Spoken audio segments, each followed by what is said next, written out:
Bonjour à tous. Merci pour l'invitation à parler pour vous. Donc, je vais vous parler de génération de fréquences.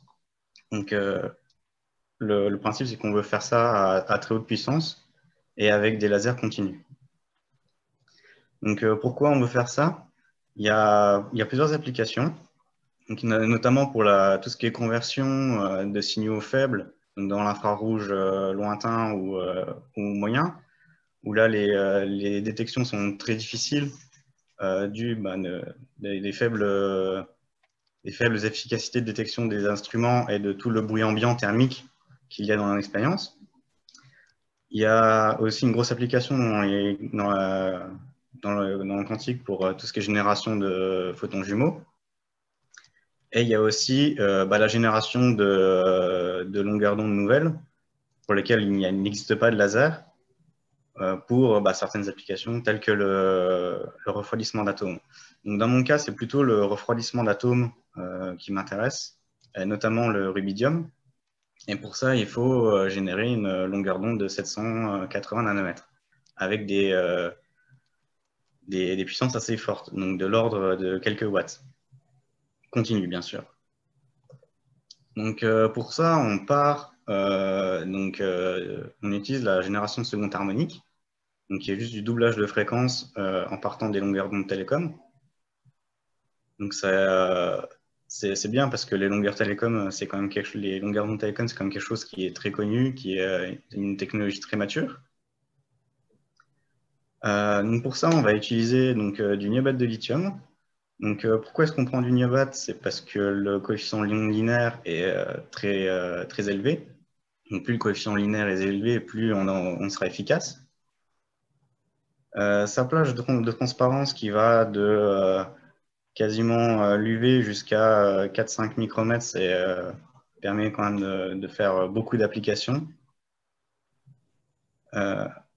On peut notamment aussi faire du quasi-accord de phase, donc en inversant périodiquement le niobate de lithium, ce qui nous permet de générer, d'ingénieriser nos matériaux pour faire toutes les longueurs d'onde possibles. Le niobate est aussi, vu que c'est très utilisé, c'est une technologie qui est très mature et donc aussi relativement peu chère. On utilise aussi la technologie des guides, histoire d'avoir du confinement plus important. On peut aussi avoir une longue distance de fabrication et ça peut être fibré et intégré pour des applications dans diverses choses. Donc, pareil, dans les guides, on a deux technologies possibles. Donc, il y a ici vers la gauche, donc ça serait un guide par diffusion. Donc, par exemple, du diffusion titane ou de l'échange protonique. Le problème, c'est que ça nous fait un guidage relativement faible, parce que le saut d'indice entre le niobate non dopé et le niobate dopé est relativement faible. Et de l'autre côté, on a une technologie donc en ridge, où là, on découpe à la scie des barreaux de niobate sur un substrat.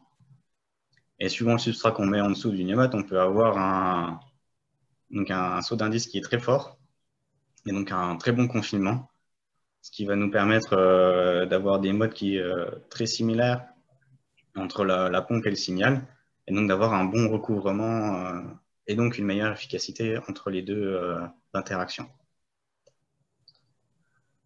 Donc, je veux aussi introduire un petit effet du niobate qui est, dans la plupart des cas, nous embête. C'est ce qu'on appelle l'effet photoréfractif. C'est une combinaison de plusieurs phénomènes qui, en gros, à la fin, changent l'indice du niobate. Donc, à cause d'un effet photovoltaïque, la lumière crée des charges libres dans le niobate. Donc, plus on va vers les longueurs d'onde visibles, plus cette efficacité est grande. Donc, ce courant déplace les charges. Et une fois que les charges sont déplacées, donc nous avons des charges positives d'un côté et négatives de l'autre, ça nous crée un champ électrique statique. Et donc, par effet Pockels, donc ce champ électrique va nous modifier l'indice de réfraction du myobat. Et ça va avoir pour conséquence de changer nos accords de phase, puisque c'est sensible aux indices, et donc modifier le fonctionnement du composant. Donc ça, je reviendrai plus tard là-dessus. Donc là, je vais d'abord vous présenter donc, la fabrication. Donc on commence par prendre un wafer de niobat coupe Z. Donc on pôle les 500 microns de niobat.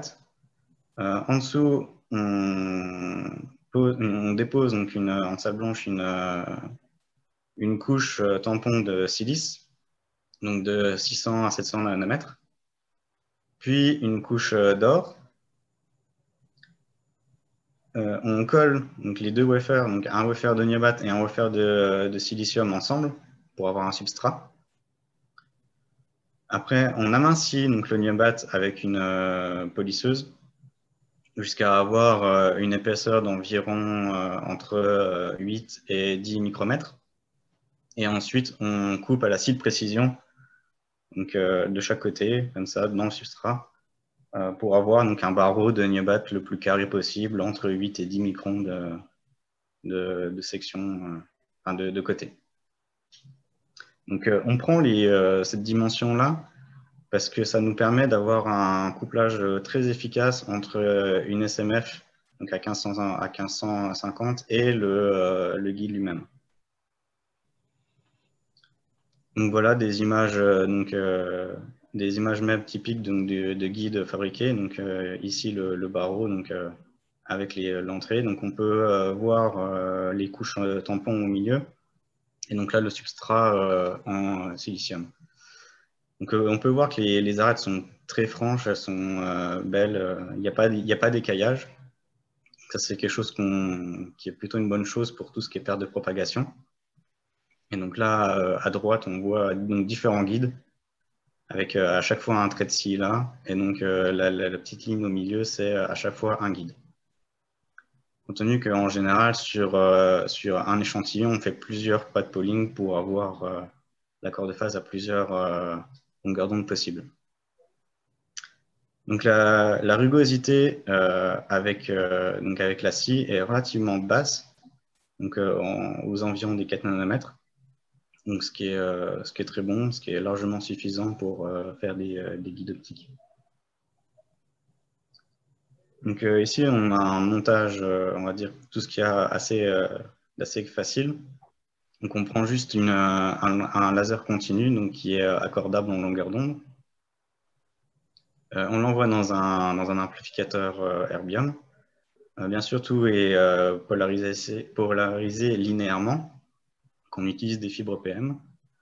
On couple directement dans le guide en approchant donc, la fibre à quelques centaines de nanomètres du guide. Donc ici, on peut voir donc, la fibre donc, qui est à peine ici et qu'on couple directement. En sortie, on récupère les deux ondes, donc l'onde de pompe et l'onde de signal générée, donc avec un objectif. On sépare les deux longueurs d'onde avec un micro dichroïque. Et comme ça, on peut mesurer donc le résidu de pompe et le visible généré en même temps. Donc, on a juste à scanner la longueur d'onde du laser pour reconstituer le spectre entier du composant. À savoir aussi que vu que l'accord de phase est sensible aux indices, on est obligé de réguler thermiquement le composant afin d'avoir une réponse stable. Et on peut aussi utiliser la température pour légèrement changer la longueur d'onde d'accord de phase. Donc ici, je vous montre donc la réponse spectrale donc, de plusieurs guides, donc de l'échantillon que je vous ai précédemment montré. Donc chaque spectre ici est la réponse d'un guide de la puce. Vu que c'est un effet non linéaire, on est aussi obligé de définir une nouvelle efficacité pour on va dire, comparer les guides entre eux. Donc, on n'utilise pas une efficacité juste en pourcentage de conversion, puisque la puissance ici du second harmonique est proportionnelle à la puissance carrée de la pompe. Donc, suivant la puissance qu'on utilise ou le couplage qui est plus ou moins efficace suivant les guides, on pourrait avoir des efficacités qui varient et qui ne sont pas dues à vraiment l'efficacité elle-même du guide. Donc, au lieu de normaliser la puissance de second harmonique par la puissance de pompe, on normalise par la puissance carrée.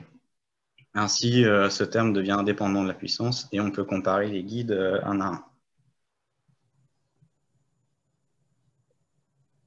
un. Donc ça, c'était à faible puissance. Maintenant, si on passe, plus on augmente la puissance et plus l'efficacité, donc ce coup-ci en pourcentage, est efficace, donc est grande.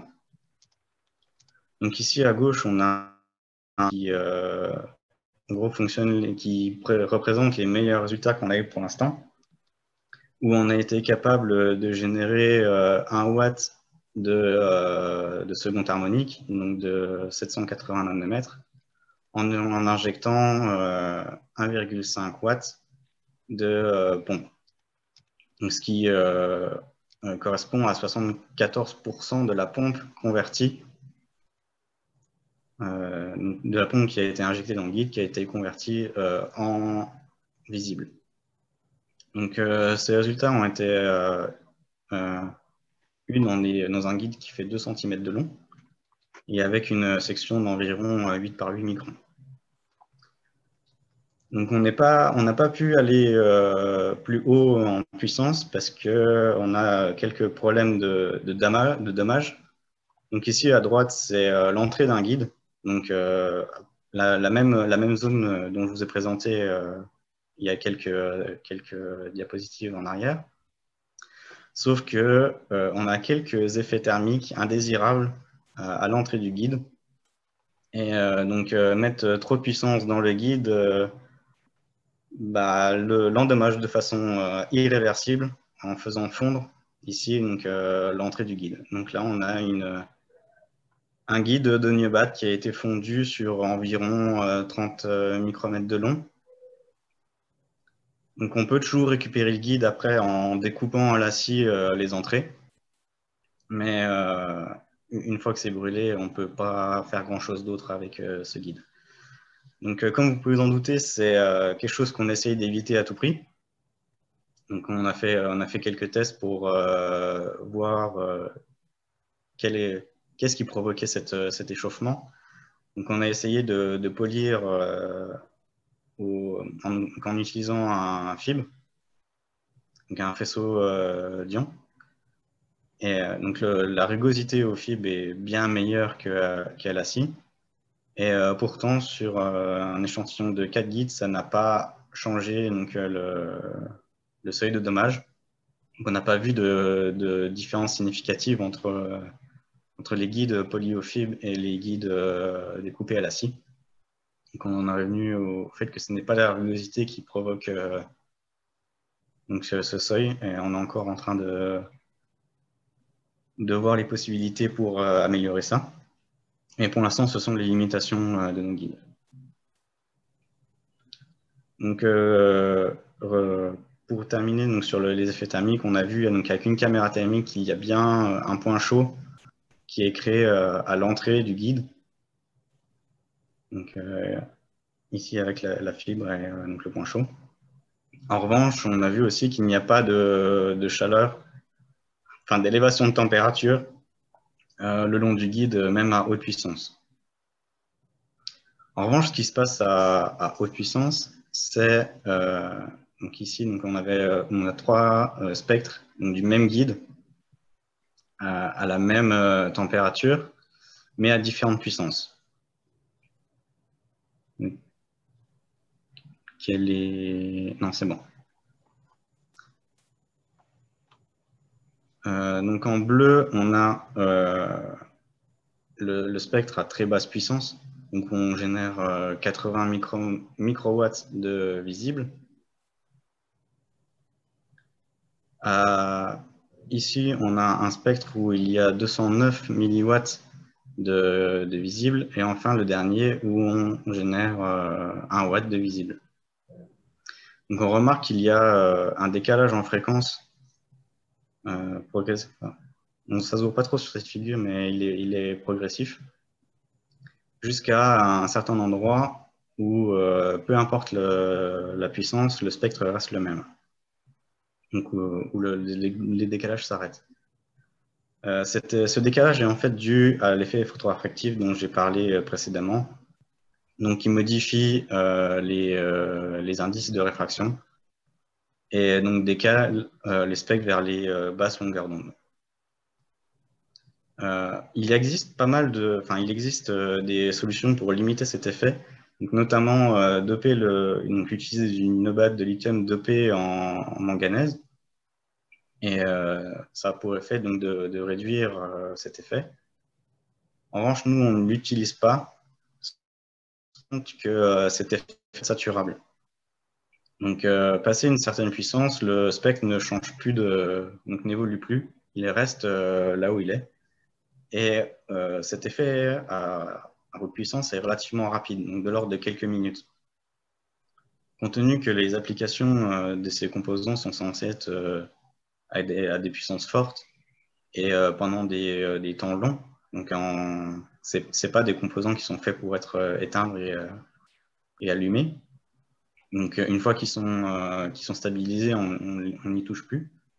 Et donc un effet qui est comme ça ne gêne pas l'application en fait. Donc on peut très bien allumer notre composant, laisser 2 minutes le temps que l'effet se stabilise, et il sera stable, il ne bougera plus. Et donc ce n'est pas quelque chose de dérangeant, il est ce qu'il est, et il y aurait d'autres techniques pour nous en débarrasser, mais est-ce que ça vaut vraiment le coup de se débarrasser d'un effet qui ne nous gêne pas? Donc on ne s'est pas trop embêté à essayer de le neutraliser. Donc pour conclure, donc on a designé et fabriqué des guides de niobium de lithium pour une application de génération de seconde harmonique à des longueurs d'onde télécom. Donc on a eu des résultats à l'état de l'art pour ces tailles de guides-là. Et on a une stabilité qui est due à l'effet photoréfractif qui est très bonne. Voilà.